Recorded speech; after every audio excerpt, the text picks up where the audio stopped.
आपल्या भागातले विरोधी पार्टीचे एक आंतरराष्ट्रीय नेते आहेत. खालचं काही तुमचं आमचं बोलतच नाहीत. शहरातली धूळ नाही, रस्ता नाही, खड्डा नाही. डोनाल्ड ट्रम्प अमेरिकेचा अध्यक्ष आता खाल्लं नाही. काल तुम्ही बघा, मी सांगतोय तर तुम्ही बघा, तपासा. काल काय बोलले?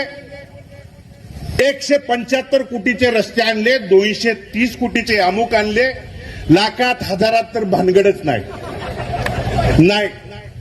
आणि आता हवेत जमिनीवरचं बोलायचं बंद केलंय त्या नेत्यांनी.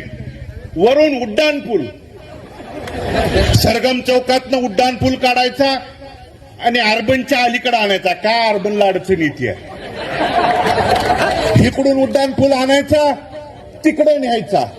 आता जमिनीवरचं, खड्ड्यावरचं, रस्त्यावरचं धुळीचं बोलायचं बंद केलं.